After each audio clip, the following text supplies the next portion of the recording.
ਸਤਿ ਸ਼੍ਰੀ ਅਕਾਲ। ਤੁਸੀਂ ਦੇਖ ਰਹੇ ਹੋ ਪੰਜਾਬ ਮੇਲ ਯੂਐਸਏ ਟੀਵੀ। ਮੈਂ ਬरुण ਕੌਰ ਮਾਨ। ਖਬਰਾਂ ਦੇ ਬ੍ਰਿਟਨ 'ਚ ਤੁਹਾਡਾ ਸਵਾਗਤ। ਪੇਸ਼ ਨੇ ਪਹਿਲਾਂ ਚੋਣਵੀਆਂ ਖਬਰਾਂ।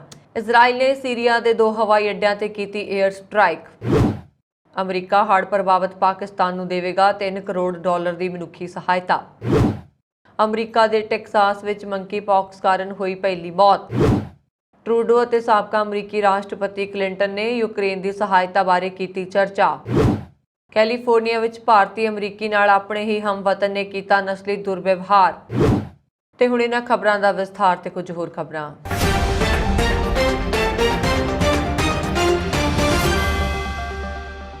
ਇਜ਼ਰਾਈਲ ਨੇ ਬੁੱਧਵਾਰ ਦੇਰ ਰਾਤ ਸੀਰੀਆ ਦੇ 2 ਹਵਾਈ ਅੱਡਿਆਂ ਤੇ 에ਅਰ ਸਟ੍ਰਾਈਕ ਕੀਤੀ। ਪਹਿਲਾ ਹਮਲਾ ਅਲੇਪੋ ਇੰਟਰਨੈਸ਼ਨਲ 에ਅਰਪੋਰਟ ਤੇ ਹੋਇਆ, ਜਿੱਥੇ ਹਥਿਆਰ ਲੈ ਕੇ ਪੁੱਜੇ ਈਰਾਨ ਦੇ ਜਹਾਜ਼ ਨੂੰ ਨਿਸ਼ਾਨਾ ਬਣਾਇਆ ਗਿਆ। ਦੂਜਾ ਹਮਲਾ ਦਮਿਸ਼ਕ 에ਅਰਪੋਰਟ ਕੋਲ ਹੋਇਆ। ਦੋਵੇਂ ਹੀ ਜਗ੍ਹਾ ਤੇ ਇਜ਼ਰਾਈਲ ਵੱਲੋਂ ਮਿਜ਼ਾਈਲ ਦਾਗੀ ਗਈ। ਇਹ ਜਾਣਕਾਰੀ ਸੀਰੀਆ ਦੀ ਨਿਊਜ਼ ਏਜੰਸੀ ਸਨਾ ਨੇ ਇੱਕ ਮਿਲਟਰੀ ਸੋਰਸ ਦੇ ਜ਼ਰੀਏ ਦਿੱਤੀ। ਹਮਲੇ ਤੋਂ ਬਾਅਦ 에ਅਰਪੋਰਟ ਤੇ ਭਾਰੀ ਨੁਕਸਾਨ ਹੋਇਆ। ਹਾਲਾਂਕਿ ਇਸ ਤੇ ਇਜ਼ਰਾਈਲ ਵੱਲੋਂ ਕੋਈ ਪ੍ਰਤੀਕਿਰਿਆ ਨਹੀਂ ਦਿੱਤੀ ਗਈ। ਅਲੋਪੇ ਸੀਰੀਆ ਦਾ ਇਕਨੋਮਿਕ ਹੱਬ ਹੈ। 2 ਮਹੀਨੇ ਪਹਿਲਾਂ ਦਮਿਸ਼ਕ 에ਅਰਪੋਰਟ ਤੇ ਇਜ਼ਰਾਈਲ ਨੇ ਬੰਬਬਾਰੀ ਕੀਤੀ ਸੀ। ਅਮਰੀਕਾ ਨੇ ਮੰਗਲਵਾਰ ਨੂੰ ਹੜ੍ਹ ਪ੍ਰਭਾਵਿਤ ਪਾਕਿਸਤਾਨ ਨੂੰ $30 ਕਰੋੜ ਦੀ ਮਨੁੱਖੀ ਸਹਾਇਤਾ ਦੇਣ ਦਾ ਐਲਾਨ ਕੀਤਾ ਹੈ। ਅਮਰੀਕੀ ਵਿਦੇਸ਼ ਮੰਤਰੀ ਐਂਥਨੀ ਬਲਿੰਕਨ ਨੇ ਕਿਹਾ, ਅਸੀਂ ਇਸ ਮੁਸ਼ਕਲ ਸਮੇਂ ਵਿੱਚ ਪਾਕਿਸਤਾਨ ਦੇ ਨਾਲ ਖੜੇ ਹਾਂ। ਉਹਨਾਂ ਨੇ ਪਾਕਿਸਤਾਨ ਗੰਭੀਰ ਹੜ੍ਹਾਂ ਦੀ ਮਾਰ ਚੱਲ ਰਿਹਾ ਅਮਰੀਕਾ USAID ਜ਼ਰੀਏ ਭੋਜਨ, ਪੀਣ ਵਾਲੇ ਪਾਣੀ ਅਤੇ ਆਸਰਾ ਘਰਾਂ ਵਰਗੀਆਂ ਮਹੱਤਵਪੂਰਨ ਮਨੁੱਖੀ ਸਹਾਇਤਾ ਲਈ $3 ਕਰੋੜ ਪ੍ਰਦਾਨ ਕਰ ਰਿਹਾ ਹੈ। ਵਿਦੇਸ਼ ਮੰਤਰਾਲਾ ਦੇ ਪ੍ਰਮੁੱਖ ਉਪ ਬੁਲਾਰੇ ਵੇਦਾਂਤਾ ਪਟੇਲ ਨੇ ਪੱਤਰਕਾਰਾਂ ਨੂੰ ਦੱਸਿਆ ਕਿ ਹੜ੍ਹ ਨਾਲ ਅੰਦਾਜ਼ਨ 3.3 ਕਰੋੜ ਲੋਕ ਪ੍ਰਭਾਵਿਤ ਹੋਏ ਨੇ ਅਤੇ 1100 ਤੋਂ ਵੱਧ ਲੋਕਾਂ ਦੀ ਮੌਤ ਹੋ ਗਈ ਹੈ, ਜਦਕਿ 1600 ਤੋਂ ਵੱਧ ਲੋਕ ਜ਼ਖਮੀ ਹੋਏ ਨੇ। ਪਟੇਲ ਨੇ ਕਿਹਾ ਕਿ United States agency for international development ਦੇ ਭਾਈਵਾਲ ਇਸ ਫੰਡ ਦੀ ਵਰਤੋਂ ਭੋਜਨ, ਪੋਸ਼ਣ, ਸੁਰੱਖਿਅਤ ਪੀਣ ਵਾਲਾ ਪਾਣੀ, ਬਿਹਤਰ ਸੈਨੀਟੇਸ਼ਨ, ਆਸਰਾ ਸਹਾਇਤਾ ਆਦਿ ਵਰਗੀਆਂ ਜ਼ਰੂਰੀ ਮਦਦ ਮੁਹੱਈਆ ਕਰਵਾਉਣ ਲਈ ਕਰਨਗੇ। ਪਾਕਿਸਤਾਨ ਹਾਲ ਹੀ ਦੇ ਇਤਿਹਾਸ ਵਿੱਚ ਸਭ ਤੋਂ ਭਿਆਨਕ ਹੜ੍ਹਾਂ ਦਾ ਸਾਹਮਣਾ ਕਰ ਰਿਹਾ ਹੈ। ਅਮਰੀਕਾ ਵਿੱਚ ਮੰਕੀ ਪੌਕਸ ਨਾਲ ਮੌਤ ਦਾ ਪਹਿਲਾ ਮਾਮਲਾ ਸਾਹਮਣੇ ਆਇਆ। ਟੈਕਸਾਸ ਦੇ ਸਿਹਤ ਸੇਵਾਵਾਂ ਵਿਭਾਗ ਨੇ ਰਾਜ ਦੀ ਹੈਰਿਸ ਕਾਉਂਟੀ ਵਿੱਚ ਮੰਕੀ ਪੌਕਸ ਨਾਲ ਸੰਕਰਮਿਤ ਇੱਕ ਵਿਅਕਤੀ ਦੀ ਮੌਤ ਦੀ ਪੁਸ਼ਟੀ ਕੀਤੀ ਹੈ। ਟੈਕਸਾਸ ਵਿੱਚ ਮੰਕੀ ਪੌਕਸ ਨਾਲ ਹੋਈ ਮੌਤ ਤੋਂ ਬਾਅਦ ਸਿਹਤ ਵਿਭਾਗ ਦੀ ਚਿੰਤਾ ਵੱਧ ਗਈ ਹੈ। ਮੰਕੀ ਪੌਕਸ ਦੇ ਸੰਪਰਕ ਵਿੱਚ ਆਏ ਲੋਕਾਂ ਨੂੰ ਇਲਾਜ ਲਈ ਅਪੀਲ ਕੀਤੀ ਜਾ ਰਹੀ ਹੈ। US department of disease control and prevention ਨੇ ਦੇਸ਼ ਭਰ ਵਿੱਚ 18,000 ਤੋਂ ਵੱਧ ਮਾਮਲਿਆਂ ਦੀ ਪੁਸ਼ਟੀ ਕੀਤੀ ਹੈ। ਅਮਰੀਕਾ ਸਭ ਤੋਂ ਵੱਧ ਕੇਸਾਂ ਵਾਲਾ ਦੇਸ਼ ਬਣ ਗਿਆ। ਮੰਕੀ ਪੌਕਸ ਵਾਇਰਸ ਨਾਲ ਕੈਲੀਫੋਰਨੀਆ ਸਭ ਤੋਂ ਵੱਧ ਪ੍ਰਭਾਵਿਤ ਹੈ। ਇਸ ਰਾਜ ਵਿੱਚ ਹੁਣ ਤੱਕ 3,291 ਮਾਮਲੇ ਸਾਹਮਣੇ ਆਏ ਨੇ। ਇਸ ਤੋਂ ਬਾਅਦ ਨਿਊਯਾਰਕ ਵਿੱਚ ਮੰਕੀ ਪੌਕਸ ਦੇ 3,197 ਅਤੇ ਫਲੋਰੀਡਾ ਵਿੱਚ 1,870 ਮਾਮਲੇ ਸਾਹਮਣੇ ਆਏ ਨੇ। ਅਮਰੀਕਾ ਵਿੱਚ ਮੰਕੀ ਪੌਕਸ ਦਾ ਪਹਿਲਾ ਕੇਸ 18 ਮਈ ਨੂੰ ਪਾਇਆ ਗਿਆ ਸੀ।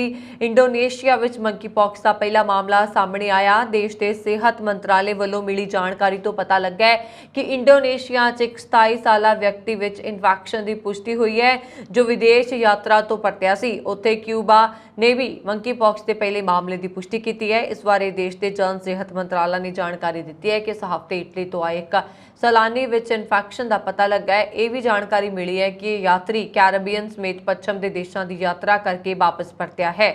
ਇਸ ਦੀ ਹਾਲਤ ਗੰਭੀਰ ਦੱਸੀ ਜਾ ਰਹੀ ਹੈ। ਸਾਬਕਾ ਅਮਰੀਕੀ ਰਾਸ਼ਟਰਪਤੀ ਬਿਲ ਕਲਿੰਟਨ ਨੇ ਕੈਨੇਡਾ ਦੇ ਪ੍ਰਧਾਨ ਮੰਤਰੀ ਜਸਟਿਨ ਟਰੂਡੋ ਨਾਲ ਯੂਕਰੇਨ ਵਿੱਚ ਸਹਾਇਤਾ ਦੀ ਲੋੜ ਬਾਰੇ ਗੱਲ ਕੀਤੀ ਅਤੇ ਇੱਕ ਸਾਬਕਾ ਵਿਸ਼ਵ ਨੇਤਾ ਵਜੋਂ ਸਬਕ ਸਾਂਝੀ ਕੀਤੀ। ਟਰੂਡੋ ਨੇ ਬੁੱਧਵਾਰ ਨੂੰ ਇਸ ਗੱਲਬਾਤ ਸੰਬੰਧੀ ਜਾਣਕਾਰੀ ਦਿੱਤੀ। ਸੋਸ਼ਲ ਮੀਡੀਆ ਜ਼ਰੀਏ ਟਰੂਡੋ ਨੇ ਕਿਹਾ, ਕੱਲ੍ਹ ਰਾਸ਼ਟਰਪਤੀ ਬਿਲ ਕਲਿੰਟਨ ਅਤੇ ਮੈਂ ਲੋਕਤੰਤਰ ਨੂੰ ਮਜ਼ਬੂਤ ਕਰਨ ਦੇ ਮਹੱਤਵ ਬਾਰੇ ਗੱਲਬਾਤ ਕੀਤੀ।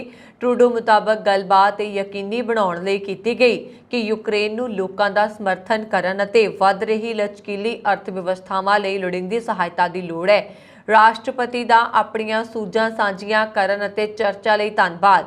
ਇਹ ਮੀਟਿੰਗ ਸਾਬਕਾ ਸੋਵੀਅਤ ਨੇਤਾ ਮਿਖਾਇਲ ਗੋਰਬਾਚੇਵ ਦੇ ਦੇਹਾਂਤ ਵਾਲੇ ਦਿਨ ਹੋਈ, ਜਿਸ ਦੀ ਟਰੂਡੋ ਨੇ ਆਪਣੇ 91 ਸਾਲਾਂ ਦੇ ਜੀਵਨ ਦੌਰਾਨ ਬਹੁਤ ਪ੍ਰਭਾਵਸ਼ਾਲੀ ਵਜੋਂ ਸ਼ਲਾਘਾ ਕੀਤੀ। ਮਰਹੂਮ ਸੋਵੀਅਤ ਨੇਤਾ ਖੁੱਲ੍ਹੇਪਣ ਅਤੇ ਵਿਦੇਸ਼ੀ ਨੇਤਾਵਾਂ ਨਾਲ ਗੱਲਬਾਤ ਵਿੱਚ ਸ਼ਾਮਲ ਹੋਣ ਲਈ ਜਾਣੇ ਜਾਂਦੇ ਸਨ, ਜਿਸ ਵਿੱਚ ਉਸ ਸਮੇਂ ਦੇ ਰਾਜਨੀਤਿਕ ਵਿਰੋਧੀ ਰੋਨਾਲਡ ਰੀਗਨ ਅਤੇ ਜਾਰਜ H.W. ਬੁਸ਼ ਵੀ ਸਨ, ਜਿਨ੍ਹਾਂ ਨੇ ਨਾਲ ਉਹਨਾਂ ਨੇ ਪਰਮਾਣੂ ਹਥਿਆਰਾਂ ਬਾਰੇ ਵਿਚਾਰ ਵਟਾਂਦਰੇ ਵੀ ਕੀਤੇ ਅਤੇ ਸੋਵੀਅਤ ਯੂਨੀਅਨ ਦੇ ਪਤਨ ਦਾ ਨਿਰੀਖਣ ਕੀਤਾ ਸੀ। ਕੈਲੀਫੋਰਨੀਆ ਵਿੱਚ ਇੱਕ ਭਾਰਤੀ ਅਮਰੀਕੀ ਨੂੰ ਆਪਣੇ ਹੀ ਦੇਸ਼ਵਾਸੀ ਵੱਲੋਂ ਨਸਲੀ ਸ਼ੋਸ਼ਣ ਦਾ ਸਾਹਮਣਾ ਕਰਨਾ ਪਿਆ। ਦੋਸ਼ੀ ਨੇ ਆਪਣੇ ਹਮਵਤਨ ਤੇ ਨਸਲੀ ਟਿੱਪਣੀਆਂ ਤੇ ਹਿੰਦੂ ਵਿਰੋਧੀ ਟਿੱਪਣੀਆਂ ਕੀਤੀਆਂ। ਇਹ ਘਟਨਾ ਟੈਕਸਾਸ ਵਿੱਚ ਭਾਰਤ ਅਮਰੀਕੀ ਔਰਤਾਂ ਵਿਰੁੱਧ ਨਫ਼ਰਤੀ ਅਪਰਾਧ ਦੀ ਘਟਨਾ ਦੇ ਕੁਝ ਦਿਨ ਬਾਅਦ ਵਾਪਰੀ ਹੈ।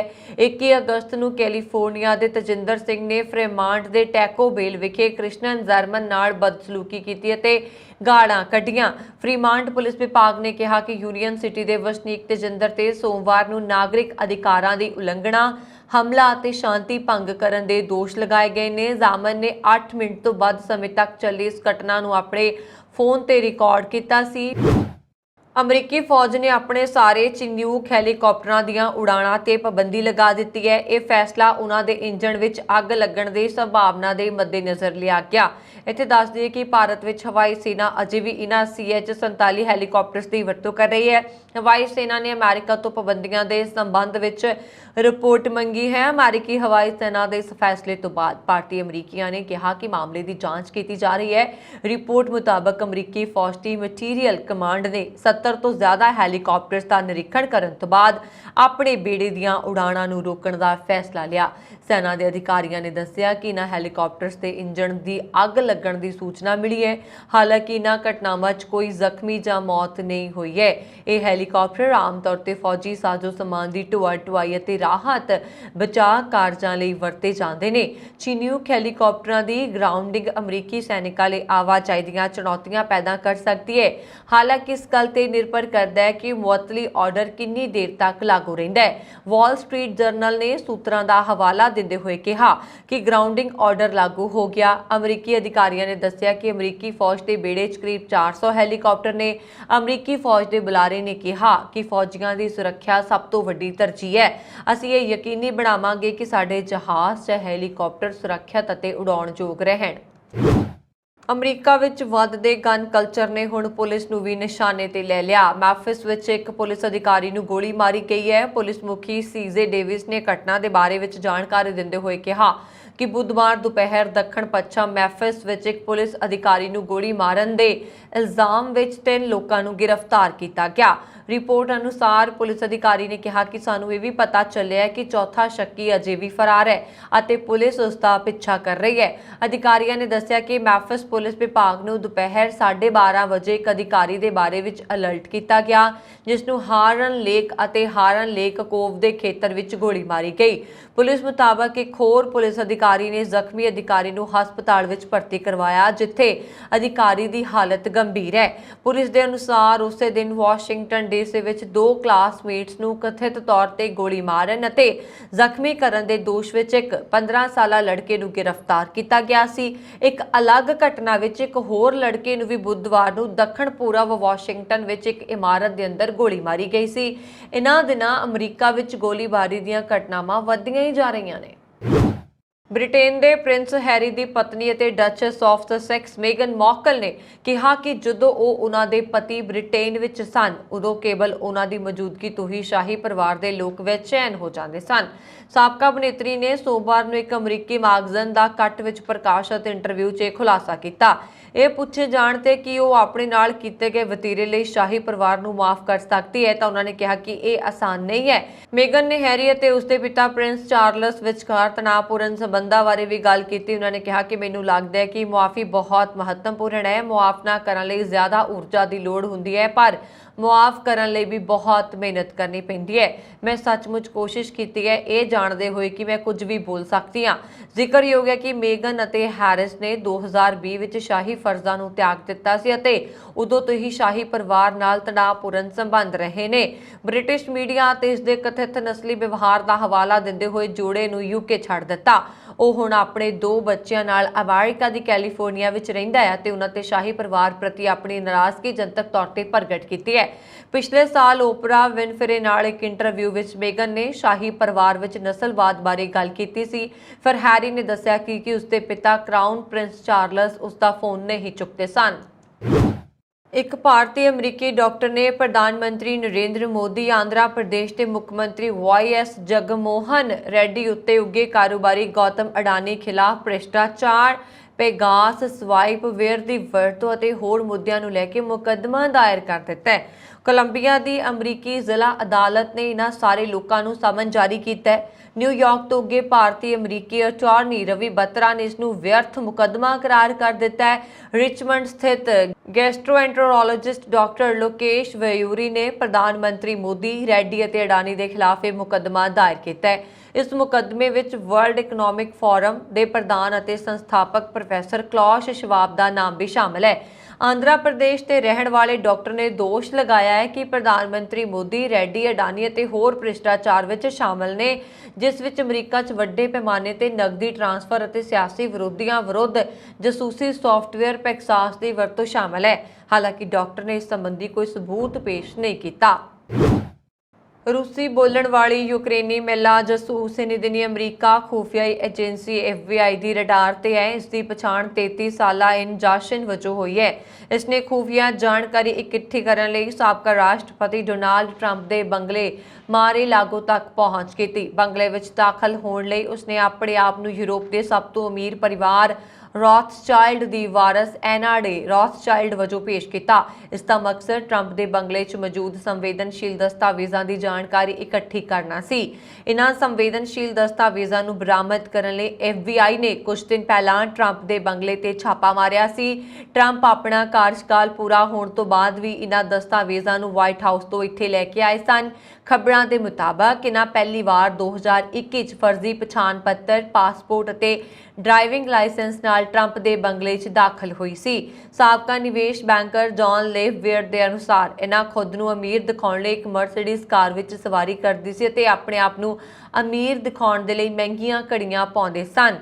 उन्हां ने दस्सिया कि उसका पालन पोषण रॉथस्चाइल्ड परिवार विच होया। उस कोल अंगूरां दा वड्डा बाग है। इस तो इलावा काफ़ी जायदाद है। इन्हां विच मोनाको विच जायदाद शामिल है। FBI ने पाया कि इन्हां असल विच एक ट्रक ड्राइवर दी धी है। FBI के अनुसार इन्हां दे रूस विच अपराधक गिरोहां नाल संबंध ने। ਉਹ charity United hearts of mercy ਦੇ ਪ੍ਰਧਾਨ ਰਹਿ ਚੁੱਕੀ ਹੈ। ਇਸ ਦੀ ਸਥਾਪਨਾ ਇੱਕ ਰੂਸੀ ਵਪਾਰੀ ਦੁਆਰਾ ਕੀਤੀ ਗਈ ਸੀ। ਇਸ ਨਾਲ ਰੂਸੀ ਅਪਰਾਧਕ ਗਿਰੋਹਾਂ ਨੂੰ ਫੰਡਿੰਗ ਕੀਤੀ ਜਾ ਰਹੀ ਸੀ। व्हाइट हाउस ने कहा है कि यूक्रेन खिलाफ जंग छेड़न वाले रूस नाल किसी भी होर मुल्क का फौजी मशकां करना उस लई चिंताजनक है। व्हाइट हाउस का यह बयान उस समय आया जदों रूस ने वोस्टोक 2022 मशकां का ऐलान किया, जिस विच भारत, चीन और होर कई मुल्कों के 50,000 तो ज़्यादा जवान हिस्सा लैणगे। रूस के मुताबक 1 तो 7 सितंबर विचकार फौजी मशकां होणगियां। रूस की सरकारी खबर एजेंसी तास ने अपने एक रिपोर्ट विच रूसी रक्षा मंत्रालय के हवाले नाल कहा कि इन्हां मशकां विच हिस्सा लैण वाले मुल्कां दीआं फौजां नूं रक्षात्मक अते हमलावार मुहिम के तरीके सीखण दा मौका मिलेगा। ये मशकां पूर्वी फौजी डिस्ट्रिक्ट के मैदानी अते ओखोत्सक सागर के तट्टे इलाकिਆਂ 'ਚ 7 ਥਾਵਾਂ ते होणगियां। व्हाइट हाउस के प्रैस ਸਕੱਤਰ ने कहा है कि जदों रूस की मेज़बानी हेठ फौजी मशकां बारे पुछया गया तो उन्होंने इस ते चिंता जताई, पर उन्होंने कहा कि मशकां 'ਚ हिस्सा लैण वाले हरेक मुल्कां ने खुद ही फैसला लेना है ਅਤੇ ਉਹ फैसला उन्हां ते छड्डदी है। जदों प्यारे तो पूछा गया कि भारत ते दबाव क्यों नहीं पाया गया तो उन्होंने केवल इन्ना ही कहा कि रूस ने बिना गल तो जंग छेड़ी हुई है, इसलिए किसी भी मुल्क के नाल मशकां करना चिंताजनक है। कनेडा के प्रधानमंत्री जस्टिन ट्रूडो ने 17,000 नवे मकानों की उसारी लई फंड जारी करने का ऐलान किया है। फेडरल सरकार वालों इन्हां वल्लों वख-वख हाउसिंग प्रोजेक्टां तहत $2 अरब जारी किए जाएंगे, जिन्हां विचों ज़्यादातर नूं किफायती मकानों का नाम दिता गया है। 3 प्रोजेक्टां विचों 2 अफोर्डेबल हाउसिंग इनोवेशन फंड के अधीन आउंदे ने, जो 2016 विच स्थापित किया गया है। इस तहत प्राइवेट सैक्टर ग्रुप्स, गैर मुनाफे वालियां जथेबंदियां अते कम्यूनिटी हाउसिंग ग्रुप्स नाल तालमेल अधीन मकानों की उसारी की जा रही है। प्रधानमंत्री जस्टिन ट्रूडो ने कहा कि लोगों की जरूरत मुताबक मकान बनाने होणगे अते इन्हां विच नवे तौर तरीके अपनाने भी शामिल ने। किचनर विखे रिहाइश अते वन संबंधा मामलों बारे मंत्री अहमद हुसैन की मौजूदगी विच जस्टिन ट्रूडो ने कहा कि अफोर्डेबल हाउसिंग इनोवेशन फंड अधीन 6,000 मकानों की उसारी की जाएगी, जबकि रैपिड हाउसिंग इनिशिएटिव तहत 4500 मकान उसारे जाएंगे। कनेडा विच हस्पतालों की निकास हालत लई सूबा सरकारां नूं बराबर दा जिम्मेवार ठहराउंदियां प्रधानमंत्री जस्टिन ट्रूडो ने कहा है कि समस्यावां नाल नजिठण लई तालमेल तहत काम करना होएगा। ओंटारियो की डगफोर्ड सरकार वालों बुधवार नूं पास किए जा रहे विवादित बिल 7 ਤੋਂ ਪ੍ਰਧਾਨ ਮੰਤਰੀ ਕੁਈਨਜ਼ ਪਾਰਕ ਪੁੱਜੇ ਅਤੇ ਪ੍ਰੀਮੀਅਰ ਨਾਲ 1 ਘੰਟਾ ਲੰਬੀ ਗੱਲਬਾਤ ਕੀਤੀ। ਹਾਲਾਂਕਿ ਪ੍ਰਧਾਨ ਮੰਤਰੀ ਨੇ ਮੀਟਿੰਗ ਮਗਰੋਂ ਮੀਡੀਆ ਨਾਲ ਗੱਲਬਾਤ ਨਹੀਂ ਕੀਤੀ ਅਤੇ ਕੇਵਲ ਇੰਨਾ ਕਹਿ ਕੇ ਨਿਕਲ ਗਏ ਕਿ ਕੈਨੇਡਾ ਦੇ ਲੋਕ ਸਰਕਾਰ ਦੇ ਹਰ ਪੱਧਰ ਨੂੰ ਇਕੱਠੇ ਕੰਮ ਕਰਦਿਆਂ ਦੇਖਣਾ ਚਾਹੁੰਦੇ ਨੇ। ਦੱਸ ਦੇ ਕਿ 2018 ਵਿੱਚ ਡਗ ਫੋਰਡ ਦੇ ਸੱਤਾ ਸੰਭਾਲਣ ਮਗਰੋਂ ਜਸਟਿਨ ਟਰੂਡੋ ਪਹਿਲੀ ਵਾਰ ਕੁਈਨਜ਼ ਪਾਰਕ ਪੁੱਜੇ ਸਨ। ਪ੍ਰਧਾਨ ਮੰਤਰੀ ਨੇ ਡਗ ਫੋਰਡ ਵੱਲੋਂ ਕੀਤੇ ਨਿੱਘੇ ਸਵਾਗਤ ਦਾ ਸ਼ਲਾਘਾ ਕੀਤੀ ਅਤੇ ਦੂਜੀ ਵਾਰ ਪ੍ਰੀਮੀਅਰ ਚੁਣੇ ਜਾਣ ਤੇ ਵਧਾਈ ਵੀ ਦਿੱਤੀ। ਟੋਰਾਂਟੋ ਸਟਾਰ ਦੀ ਰਿਪੋਰਟ ਵਿੱਚ ਸੂਤਰਾਂ ਦੇ ਹਵਾਲੇ ਨਾਲ ਦੱਸਿਆ ਗਿਆ ਹੈ ਕਿ ਦੋਹਾਂ ਆਗੂਆਂ ਦੀ ਮੁਲਾਕਾਤ ਦੌਰਾਨ ਕੈਨੇਡਾ ਹੈਲਥ ਐਕਟ ਬਾਰੇ ਕੋਈ ਚਰਚਾ ਨਹੀਂ ਹੋਈ। ਕੈਨੇਡਾ ਵਿੱਚ ਸਕੂਲ ਕਾਲਜ ਖੁੱਲ੍ਹਣ ਤੋਂ ਐਨ ਪਹਿਲਾਂ ਮੁਲਕ ਦੀ ਮੁੱਖ ਸਿਹਤ ਅਫਸਰ ਨੇ ਮਾਪਿਆਂ ਨੂੰ ਸੁਚੇਤ ਕੀਤਾ ਹੈ ਕਿ ਕੋਰੋਨਾ ਵਾਇਰਸ ਤੋਂ ਬਚਾਅ ਵਿੱਚ ਕੋਈ ਢਿੱਲ ਨਾ ਵਰਤੀ ਜਾਏ। ਸਕੂਲ ਜਾਣ ਵਾਲੇ ਛੋਟੇ ਬੱਚਿਆਂ ਦਾ ਖਾਸ ਖਿਆਲ ਰੱਖਣ ਤੇ ਜ਼ੋਰ ਦਿੰਦਿਆਂ ਉਹਨਾਂ ਨੇ ਕਿਹਾ ਕਿ ਫਾਲ ਸੀਜ਼ਨ ਵਿੱਚ ਕੋਰੋਨਾ ਤੇ ਫਲੂ ਦੇ ਮਰੀਜ਼ਾਂ ਦੀ ਗਿਣਤੀ ਮੁੜ ਤੇਜ਼ੀ ਨਾਲ ਵੱਧ ਸਕਦੀ ਹੈ। ontario ਸਣੇ ਕਈ ਰਾਜਾਂ ਦੇ ਸਕੂਲਾਂ ਵਿੱਚ ਮਾਸਕ ਦੀ ਸ਼ਰਤ ਖਤਮ ਕਰ ਦਿੱਤੀ ਗਈ ਹੈ, ਪਰ ਡਾਕਟਰ ਥੈਰੇਸਾ ਟੈਮ ਇਸ ਨਾਲ ਬਿਲਕੁਲ ਵੀ ਸਹਿਮਤ ਨਹੀਂ। ਉਹਨਾਂ ਨੇ ਕਿਹਾ ਕਿ ਬੱਚਿਆਂ ਦੇ ਸਕੂਲ ਵਿੱਚ ਪਰਤਣ ਵੇਲੇ ਸੂਝ-ਬੂਝ ਨਾਲ ਪ੍ਰਬੰਧ ਕਰਨੇ ਹੋਣਗੇ ਕਿਉਂਕਿ ਆਉਣ ਵਾਲੇ ਦਿਨਾਂ ਵਿੱਚ ਤਾਪਮਾਨ ਲਗਾਤਾਰ ਘਟਦਾ ਜਾਏਗਾ। ਕੈਨੇਡਾ ਵਿੱਚ 6 ਮਹੀਨੇ ਤੋਂ ਵੱਧ ਉਮਰ ਵਾਲੇ ਹਰ ਬੱਚੇ ਲਈ ਵੈਕਸੀਨ ਮੁਹੱਈਆ ਹੋਣ ਦਾ ਜ਼ਿਕਰ ਕਰਦਿਆਂ ਉਹਨਾਂ ਨੇ ਕਿਹਾ ਕਿ ਸਭ ਤੋਂ ਪਹਿਲਾਂ ਇਹ ਸੁਰੱਖਿਆ ਛਤਰੀ ਲਾਜ਼ਮੀ ਹੈ।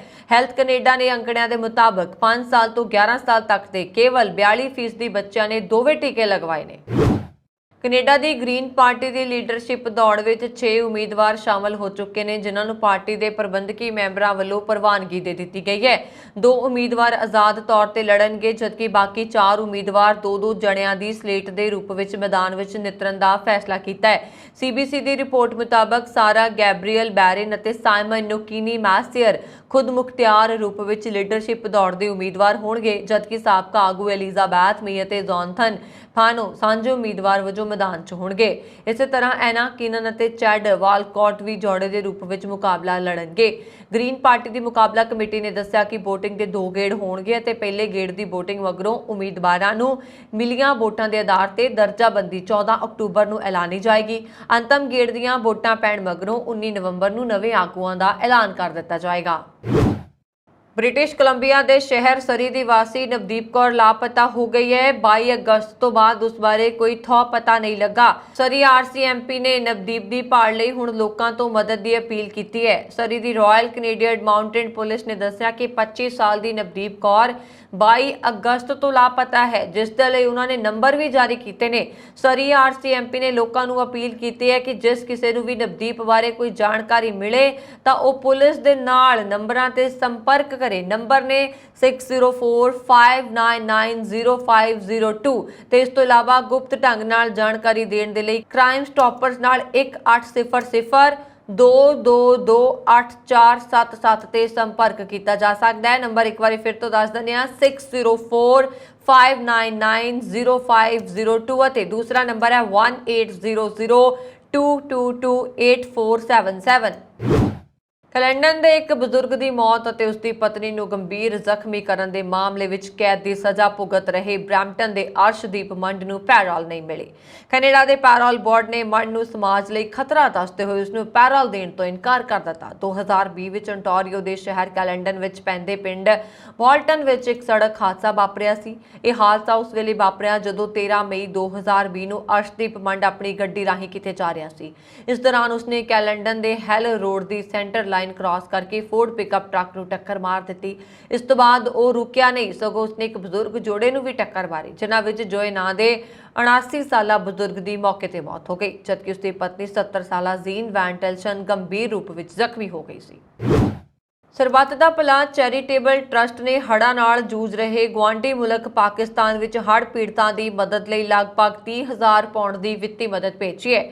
ਟਰਸਟ ਦੇ ਮੁਖੀ ਡਾਕਟਰ SP ਸਿੰਘ ਬਰਾਏ ਨੇ ਦੱਸਿਆ ਕਿ ਪਾਕਿਸਤਾਨ ਵਿੱਚ ਆਏ ਹੜ੍ਹਾਂ ਕਾਰਨ ਬਹੁਤ ਵੱਡਾ ਜਾਨੀ ਤੇ ਮਾਲੀ ਨੁਕਸਾਨ ਹੋਇਆ ਹੈ, ਜਿਸ ਕਾਰਨ ਹਜ਼ਾਰਾਂ ਲੋਕ ਬੇਘਰ ਹੋ ਗਏ ਨੇ। ਉਹਨਾਂ ਨੇ ਦੱਸਿਆ ਕਿ ਪਾਕਿਸਤਾਨ ਦੇ ਸੂਬਾ ਪੰਜਾਬ ਦੇ ਸਾਬਕਾ ਗਵਰਨਰ ਅਤੇ ਸਰਵਰ ਫਾਊਂਡੇਸ਼ਨ ਦੇ ਪ੍ਰਧਾਨ ਚੌਧਰੀ ਮੁਹੰਮਦ ਸੋਵਰ ਨੇ ਉਹਨਾਂ ਨਾਲ ਸੰਪਰਕ ਕਰਕੇ ਹੜ੍ਹ ਪੀੜਤਾਂ ਦੀ ਮਦਦ ਲਈ ਅਪੀਲ ਕੀਤੀ ਸੀ। ਇਸ ਮਗਰੋਂ ਸਰਬੱਤ ਦਾ ਭਲਾ ਚੈਰੀਟੇਬਲ ਟਰਸਟ ਨੇ ਹੜ੍ਹਾਂ ਦੌਰਾਨ ਸੇਵਾ ਕਾਰਜ ਨਿਭਾਉਣ ਵਾਲੀ ਸਰਵਰ ਫਾਊਂਡੇਸ਼ਨ ਲਾਹੌਰ ਨੂੰ ਹੜ੍ਹ ਪੀੜਤਾਂ ਦੀ ਮਦਦ ਲਈ 30,000 ਪਾਉਂਡ ਜਾਨੀ ਕਿ ਪਾਕਿਸਤਾਨੀ ਕਰੰਸੀ ਦੇ 80 ਲੱਖ ਰੁਪਏ ਭੇਜੇ ਨੇ। ਉਹਨਾਂ ਨੇ ਦੱਸਿਆ ਕਿ ਇਸ ਰਾਸ਼ੀ ਨਾਲ 1001 ਪੀੜਤ ਪਰਿਵਾਰਾਂ ਨੂੰ ਮਹੀਨੇ ਭਰ ਦੇ ਰਾਸ਼ਨ ਦੀਆਂ ਕਿੱਟਾਂ ਮੁਹੱਈਆ ਕਰਵਾਈਆਂ ਜਾਣਗੀਆਂ। ਉਹਨਾਂ ਨੇ ਦੱਸਿਆ ਕਿ ਗੁਰਦੁਆਰਾ ਕਰਤਾਰਪੁਰ ਸਾਹਿਬ ਦੇ ਲੰਗਰ ਲਈ ਆਟਾ ਗੁੰਨਣ, ਪੀੜੇ ਬਣਾਉਣ, ਰੋਟੀਆਂ ਬਣਾਉਣ ਤੋਂ ਇਲਾਵਾ ਆਟੋਮੈਟਿਕ ਡਿਸ਼ ਵਾਸ਼ਰ ਮਸ਼ੀਨਾਂ ਨੂੰ ਜਲਦੀ ਪਾਕਿਸਤਾਨ ਭੇਜਿਆ ਜਾਏਗਾ।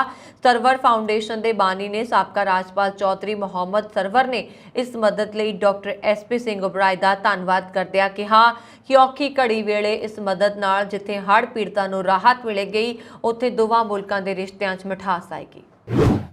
ਏਅਰਪੋਰਟ ਤੇ ਵਿਦੇਸ਼ੀ ਕਰੰਸੀ ਨੂੰ ਲੁਕੋ ਕੇ ਲਿਜਾਣ ਦਾ ਮਾਮਲਾ ਸਾਹਮਣੇ ਆਇਆ, ਜਿਸ ਦਾ ਅਨੋਖਾ ਤਰੀਕਾ ਦੇਖ ਕੇ CISF ਦੇ ਵੀ ਹੋਸ਼ ਉੱਡ ਗਏ। ਦਰਅਸਲ ਇਹ ਵੀਡੀਓ ਦਿੱਲੀ ਦੇ ਇੰਦਰਾ ਗਾਂਧੀ ਇੰਟਰਨੈਸ਼ਨਲ ਏਅਰਪੋਰਟ ਦੀ ਹੈ, ਜਿੱਥੇ CISF ਨੇ ਇੱਕ ਅਜਿਹੇ ਯਾਤਰੀ ਨੂੰ ਕਾਬੂ ਕੀਤਾ ਜੋ ਇੱਕ ਲਹਿੰਗੇ ਵਿੱਚ 1,85,000 ਸਾਊਦੀ ਰਿਆਲ ਯਾਨੀ 41 ਲੱਖ ਰੁਪਏ ਲੁਕੋ ਕੇ ਵਿਦੇਸ਼ ਲਿਜਾ ਰਿਹਾ ਸੀ।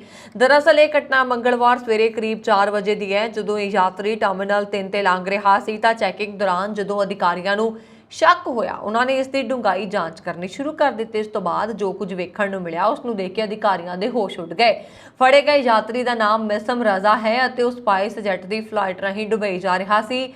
CISF ਨੇ ਇਸ ਪੂਰੀ ਘਟਨਾ ਦਾ ਇੱਕ ਵੀਡੀਓ ਵੀ ਸੋਸ਼ਲ ਮੀਡੀਆ ਤੇ ਸਾਂਝਾ ਕੀਤਾ, ਜਿਸ ਵਿੱਚ ਦੇਖਿਆ ਜਾ ਸਕਦਾ ਹੈ ਕਿ ਯਾਤਰੀ ਦੇ ਬੈਗ ਵਿੱਚੋਂ ਭਾਰੀ ਮਾਤਰਾ 'ਚ ਲਹਿੰਗੇ ਦੇ ਬਟਨ ਮਿਲੇ, ਜਿਨ੍ਹਾਂ ਨੂੰ ਜਦੋਂ ਉਖਾੜ ਕੇ ਵੇਖਿਆ ਗਿਆ ਤਾਂ ਉਹਨਾਂ ਵਿੱਚੋਂ ਵਿਦੇਸ਼ੀ ਕਰੰਸੀ ਬਰਾਮਦ ਹੋਈ। ਜਾਣਕਾਰੀ ਦੇ ਅਨੁਸਾਰ ਰਜ਼ਾ ਕੋਲ ਇਹਨਾਂ ਕਰੰਸੀ ਨਾਲ ਸੰਬੰਧਿਤ ਕੋਈ ਲੀਗਲ ਡਾਕੂਮੈਂਟਸ ਵੀ ਨਹੀਂ ਮਿਲਿਆ, ਜਿਸ ਤੋਂ ਬਾਅਦ ਉਸ ਨੂੰ ਕਸਟਮ ਵਿਭਾਗ ਦੇ ਹਵਾਲੇ ਕਰ ਦਿੱਤਾ ਗਿਆ ਤੇ ਉਸ ਦੀ ਸਾਰੀ ਕਰੰਸੀ ਜ਼ਬਤ ਕਰ ਲਈ ਗਈ ਹੈ। ਪੁਰਤਗਾਲ ਵਿੱਚ ਭਾਰਤ ਦੀ ਇੱਕ ਗਰਭਵਤੀ ਔਰਤ ਦੀ ਮੌਤ ਕਾਰਨ ਪੁਰਤਗਾਲ ਦੀ ਸਿਹਤ ਮੰਤਰੀ ਨੇ ਅਸਤੀਫਾ ਦੇ ਦਿੱਤਾ। ਦਰਅਸਲ ਭਾਰਤ ਦੀ ਇੱਕ ਗਰਭਵਤੀ ਮਹਿਲਾ ਪੁਰਤਗਾਲ ਗਈ ਸੀ ਔਰ ਉਸ ਨੂੰ ਉੱਥੇ ਅਚਾਨਕ ਦਿਲ ਦਾ ਦੌਰਾ ਪੈ ਗਿਆ, ਜਿਸ ਤੋਂ ਬਾਅਦ ਉਸ ਨੂੰ ਇਲਾਜ ਲਈ ਹਸਪਤਾਲ ਦਾਖਲ ਕਰਵਾਇਆ ਗਿਆ, ਪਰ ਉੱਥੋਂ ਹਸਪਤਾਲ ਵਿੱਚ ਰੈਫਰ ਕਰਨ 'ਚ ਦੇਰੀ ਹੋ ਗਈ, ਜਿਸ ਕਾਰਨ ਉਸ ਦੀ ਜਾਨ ਚਲੀ ਗਈ। ਇਸ ਕਾਰਨ ਪੁਰਤਗਾਲ ਦੇ ਸਿਹਤ ਮੰਤਰਾਲਾ ਦੇ ਸਿਹਤ ਮੰਤਰੀ ਤੇ ਉਂਗਲੀਆਂ ਉੱਠਣ ਲੱਗ ਪਈਆਂ। ਇਸ ਤੋਂ ਸਿਹਤ ਮੰਤਰੀ ਮਾਰਟਾ ਨੇ ਅਸਤੀਫਾ ਦੇ ਦਿੱਤਾ। ਇਸ ਤੋਂ ਪਹਿਲਾਂ ਵੀ ਉਨ੍ਹਾਂ ਤੇ ਪੁਰਤਗਾਲ ਦੇ ਹੈਲਥ ਸੈਕਟਰ ਦੀਆਂ ਕਮਜ਼ੋਰੀਆਂ ਨੂੰ ਲੈ ਕੇ ਸਵਾਲ ਉੱਠ ਰਹੇ ਸਨ। ਸਟਾਫ ਦੀ ਕਮੀ ਇੱਕ ਵੱਡਾ ਕਾਰਨ ਦੱਸਿਆ ਜਾ ਰਿਹਾ। ਇਹਨਾਂ ਮੁੱਦਿਆਂ ਨੂੰ ਹੱਲ ਨਾ ਕਰਨ ਨੂੰ ਲੈ ਕੇ ਮਾਰਟਾ ਦੀ ਕਾਬਲੀਅਤ ਤੇ ਸਵਾਲ ਉੱਠ ਰਹੇ ਸਨ, ਫਿਰ ਉਹਨਾਂ ਨੇ ਅਸਤੀਫਾ ਦੇ ਦਿੱਤਾ।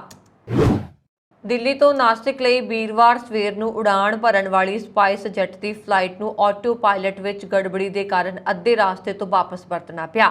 ਹਵਾਬਾਜ਼ੀ ਰੈਗੂਲੇਟਰ DGCA ਵੱਲੋਂ ਇਹ ਜਾਣਕਾਰੀ ਦਿੱਤੀ ਗਈ ਹੈ। DGCA ਵੱਲੋਂ ਕਿਹਾ ਗਿਆ ਕਿ ਸਪਾਈਸ ਜੈਟ ਦੀ ਬੋਇੰਗ 737 ਜਹਾਜ਼ ਦੀ ਸੁਰੱਖਿਅਤ ਲੈਂਡਿੰਗ ਕਰਵਾ ਲਈ ਗਈ ਹੈ। DGCA ਦੇ ਅਧਿਕਾਰੀਆਂ ਨੇ ਕਿਹਾ ਕਿ ਸਪਾਈਸ ਜੈਟ B737 ਜਹਾਜ਼ VTSLP ਜੋ ਫਲਾਈਟ SG8363 ਦੇ ਰੂਪ 'ਚ ਦਿੱਲੀ ਤੋਂ ਨਾਸਿਕ ਲਈ ਉਡਾਣ ਭਰ ਚੁੱਕਾ ਸੀ, ਉਸ ਨੂੰ ਆਟੋ ਪਾਇਲਟ 'ਚ ਗੜਬੜੀ ਆਉਣ ਤੋਂ ਬਾਅਦ ਵਾਪਸ ਪਰਤਣਾ ਪਿਆ। ਦੱਸ ਦਈਏ ਕਿ ਬੀਤੇ ਕੁਝ ਮਹੀਨਿਆਂ 'ਚ ਈਂਧਨ ਦੀਆਂ ਉੱਚੀਆਂ ਕੀਮਤਾਂ ਤੇ ਰੁਪਏ ਦੇ ਘਟਾਓ ਵਿਚਾਲੇ ਵਿੱਤੀ ਉਥਲ-ਪੁਥਲ ਦੇ ਵਿਚਾਲੇ ਸਪਾਈਸ ਜੈਟ ਦੇ ਕਈ ਜਹਾਜ਼ਾਂ 'ਚ ਗੜਬੜੀ ਦੀਆਂ ਖਬਰਾਂ ਸਾਹਮਣੇ ਆਈਆਂ, ਜਿਸ ਤੋਂ ਬਾਅਦ directorate general of civil aviation ਨੇ ਏਅਰਲਾਈਨਾਂ ਨੂੰ ਕਾਰਨ ਦੱਸੋ ਨੋਟਿਸ ਜਾਰੀ ਕੀਤਾ ਸੀ। ਅਮਰੀਕੀ ਪ੍ਰਤੀਨਿਧਤ ਸਭਾ ਦੀ ਸਪੀਕਰ ਨੈਂਸੀ ਪੈਲੋਸੀ ਦੇ ਦੌਰੇ ਤੋਂ ਬਾਅਦ ਚੀਨ ਅਤੇ ਤਾਇਵਾਨ ਵਿਚਾਲੇ ਤਣਾਅ ਵੱਧਦਾ ਜਾ ਰਿਹਾ। ਪੈਲੋਸੀ ਦੇ ਦੌਰੇ ਤੋਂ ਬਾਅਦ ਚੀਨ ਨੇ ਤਾਇਵਾਨ ਦੀ ਘੇਰਾਬੰਦੀ ਕਰਕੇ ਆਪਣਾ ਹੁਣ ਤੱਕ ਦਾ ਸਭ ਤੋਂ ਵੱਡਾ ਫੌਜੀ ਅਭਿਆਸ ਸ਼ੁਰੂ ਕਰ ਦਿੱਤਾ। ਉਦੋਂ ਤੋਂ ਚੀਨ ਦੀ ਘੁਸਪੈਠ ਅਤੇ ਉਕਸਾਉਣ ਵਾਲੀਆਂ ਕਾਰਵਾਈਆਂ ਲਗਾਤਾਰ ਜਾਰੀ ਨੇ। ਸੋਮਵਾਰ ਨੂੰ ਵੀ ਇੱਕ ਚੀਨ ਦਾ ਡਰੋਨ ਨੇ ਤਾਇਵਾਨ ਦੁਆਰਾ ਨਿਯੰਤਰਣ ਇੱਕ ਟਾਪੂ ਵਿੱਚ ਦਾਖਲ ਹੋਣ ਦੀ ਕੋਸ਼ਿਸ਼ ਕੀਤੀ। ਇਸ ਵਾਰ ਅਮਰੀਕਾ ਦੇ ਦਮ ਤੇ ਤਾਇਵਾਨ ਨੇ ਪਹਿਲੀ ਵਾਰ ਚੇਤਾਵਨੀ ਦੇ ਗੋਲੇ ਚਲਾ ਕੇ ਦਲੇਰੀ ਨਾਲ ਜਵਾਬ ਦਿੱਤਾ ਹੈ। ਗੋਲੀਬਾਰੀ ਹੋਣ ਕਾਰਨ ਡਰੋਨ ਵਾਪਸ ਚੀਨ ਵੱਲ ਪਰਤ ਗਿਆ ਹੈ। ਇਸ ਤੋਂ ਪਹਿਲਾਂ 29 ਅਗਸਤ ਨੂੰ ਤਾਇਵਾਨ ਨੇ ਚੀਨ ਨੂੰ ਚੇਤਾਵਨੀ ਦਿੱਤੀ ਸੀ ਕਿ ਜੇਕਰ ਕੋਈ ਡਰੋਨ ਉਸ ਦੀ ਸਰਹੱਦ ਵੱਲ ਆਉਂਦਾ ਹੈ ਜਾਂ ਅੰਦਰ ਜਾਣ ਦੀ ਕੋਸ਼ਿਸ਼ ਕਰਦਾ ਹੈ ਤਾਂ ਉਸ ਨੂੰ ਤੁਰੰਤ ਮਾਰ ਦਿੱਤਾ ਜਾਏਗਾ। ਜਾਣਕਾਰੀ ਦੇ ਮੁਤਾਬਕ ਬਾਈਡਨ ਪ੍ਰਸ਼ਾਸਨ ਤਾਇਵਾਨ ਨੂੰ $1.1 ਅਰਬ ਦੇ ਹਥਿਆਰ ਵੇਚਣ ਦੀ ਯੋਜਨਾ ਬਣਾ ਰਿਹਾ ਅਤੇ ਇਸ ਸੰਬੰਧ ਵਿੱਚ ਅਮਰੀਕੀ ਕਾਂਗਰਸ ਤੋਂ ਮਨਜ਼ੂਰੀ ਮੰਗੀ ਗਈ ਹੈ। ਇਹਨਾਂ ਵਿੱਚੋਂ 60 ਜਹਾਜ਼ ਵਿਰੋਧੀ ਮਿਜ਼ਾਈਲਾਂ ਅਤੇ 100 ਹਵਾ ਤੋਂ ਹਵਾ ਵਿੱਚ ਮਾਰ ਕਰਨ ਵਾਲੀਆਂ ਮਿਜ਼ਾਈਲਾਂ ਸ਼ਾਮਲ ਹੋਣਗੀਆਂ। ਸੂਤਰਾਂ ਦੇ ਅਨੁਸਾਰ ਰਸਮੀ ਕੂਟਨੀਤਿਕ ਸੰਬੰਧਾਂ ਦੀ ਘਾਟ ਦੇ ਬਾਵਜੂਦ ਵਾਸ਼ਿੰਗਟਨ ਤਾਇਵਾਨ ਦਾ ਸਭ ਤੋਂ ਮਜ਼ਬੂਤ ਸਮਰਥਕ ਅਤੇ ਹਥਿਆਰਾਂ ਦਾ ਸਪਲਾਇਰ ਹੈ। ਜੂਨ ਵਿੱਚ ਵੀ ਅਮਰੀਕਾ ਨੇ ਤਾਇਵਾਨ ਜਲ ਸੈਨਾ ਦੇ ਜਹਾਜ਼ਾਂ ਨੂੰ $120 ਮਿਲੀਅਨ ਦੇ ਪੁਰਜ਼ੇ ਦੇਣ ਦਾ ਐਲਾਨ ਕੀਤਾ ਸੀ। ਦੱਸ ਦਈਏ ਕਿ ਕੁਝ ਦਿਨ ਪਹਿਲਾਂ ਅਮਰੀਕਾ ਦੇ 2 ਜੰਗੀ ਵੇੜੇ ਤਾਇਵਾਨ ਜਲਡਮਰੂ ਤੋਂ ਹੋ ਕੇ ਅੰਤਰਰਾਸ਼ਟਰੀ ਜਲ ਖੇਤਰ ਤੋਂ ਲੰਘੇ ਸਨ। ਅਮਰੀਕੀ ਜਲ ਸੈਨਾ ਨੇ ਇੱਕ ਬਿਆਨ ਜਾਰੀ ਕਰਕੇ ਇਹ ਜਾਣਕਾਰੀ ਦਿੱਤੀ ਹੈ। ਪੈਲੋਸੀ ਦੇ ਦੌਰੇ ਤੋਂ ਬਾਅਦ ਇਹ ਅਜਿਹਾ ਪਹਿਲਾ ਆਪਰੇਸ਼ਨ ਸੀ। ਕਾਬਿਲੇ ਗੌਰ ਹੈ ਕਿ ਚੀਨ ਇਸ ਤੋਂ ਬਹੁਤ ਨਾਰਾਜ਼ ਸੀ ਅਤੇ ਇਸ ਤਰ੍ਹਾਂ ਦੀਆਂ ਕਾਰਵਾਈਆਂ ਨੂੰ ਭੜਕਾਊ ਕਰਾਰ ਦਿੱਤਾ ਸੀ। ਇਹ ਸਨ ਹੁਣ ਤੱਕ ਦੀਆਂ ਖਬਰਾਂ। ਮੈਨੂੰ ਵਰੁਣ ਕੌਰ ਮਾਨ ਨੂੰ ਦਿਓ ਆਗਿਆ। ਹੋਰ ਖਬਰਾਂ ਦੇ ਲਈ ਸਾਡਾ YouTube ਚੈਨਲ ਪੰਜਾਬ ਮੇਲ USA TV ਜ਼ਰੂਰ ਸਬਸਕ੍ਰਾਈਬ ਕਰੋ। ਸਤਿ ਸ਼੍ਰੀ ਅਕਾਲ।